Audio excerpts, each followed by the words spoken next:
Hello, good evening, and welcome back. Here was a quick little festive video, kind of reminiscent of Pretty Boy Floyd, if you remember him at all. Probably before your time, seeing it it's over 100 years ago, pretty much, between 1904 and 1934.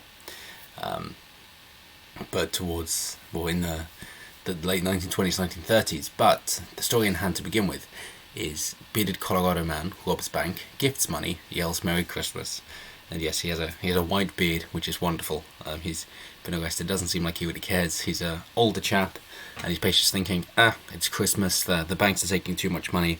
I can deposit my money, and then they can lend it out. I can deposit my £100. They will lend out the £100 to one person, then again to another person, then again to another person, then again to another person, and so on. So they are now lending out so many times more than they have taken in. And then, of course, they're charging exorbitant interest rates for the people that they've lent it to, even though that's your money that you're then propping up the banks. And then when the banks fail, you have to bail them out as well. Unless it's Iceland, of course, where they did actually imprison their bankers.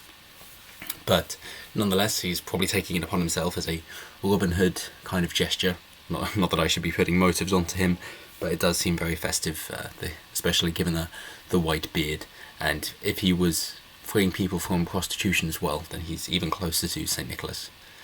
So a white-bearded man robbed a bank 2 days before Christmas before throwing the money in the air and enthusiastically wishing passers-by a Merry Christmas, witnesses have said. Police said an older white male robbed the Academy Bank in Colorado Springs on Monday lunchtime. He robbed the bank, came out, threw the money all over the place. He started throwing money out of the bag and then said Merry Christmas. Witnesses said the hirsute, bearded suspect then wandered over to a nearby Starbucks coffee shop, sat down in front of it, and waited to be arrested. And Pretty Boy Floyd was also a bank robber, but he endeared himself to members of the public because when he robbed banks, he had a tendency to destroy mortgage statements, the agreements, the contracts, and therefore the mortgages for the people was wiped. He, of course, got nothing out of that, but it was good publicity for him and more endeared to the public, who then would be more likely to help him out, I suppose, or not rat on him so quickly. Then again, he did die at 30 from gunshot wounds, but in a police shootout.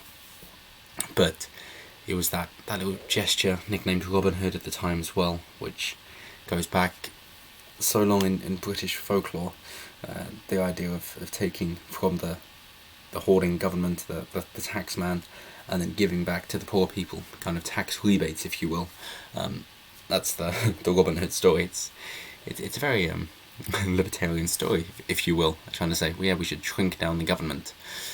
I know some people take it at a communist, but I'm not quite sure how they get that when he's taking from the taxman and the government, the sheriffs and the like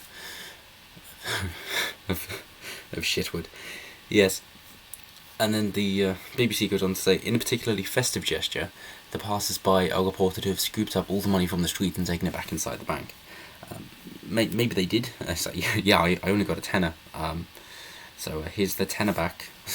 Your overcoat seems very full. Yes, it does. Goodbye.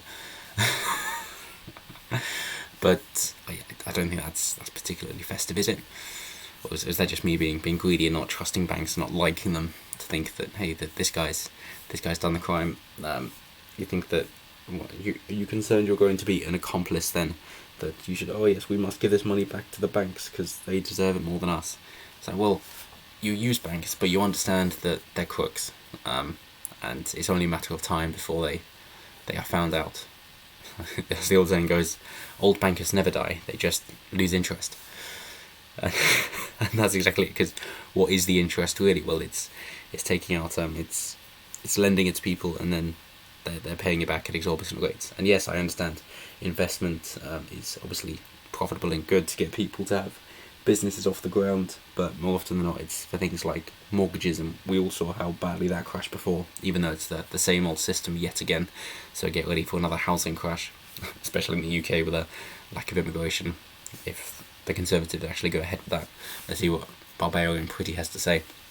It actually does. They go on to finish. Colorado Springs police name the suspect as David Wayne Oliver, 65.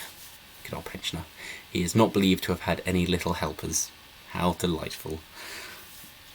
So that's your little festive story. And I will try and find one that's even nicer, even festive, and more heartwarming, and actually has a happy ending for tomorrow. But until then, Have a wonderful Christmas. This is our, our first Christmas together, and we look forward to many more together. So thank you so much for watching. I hope you have a wonderful Christmas, and if you feel so inclined, and I'm tempted to mention more of this tomorrow, that please do write below what Christmas means to you, why you like it, why you celebrate it, maybe how it's changed for you over the years, but now what it means to you and why you look forward to it and why it's such a special tradition, even though it's been warped over the years. So what it means now. So as always, thank you so much for watching, and I will see you next time. Merry Christmas.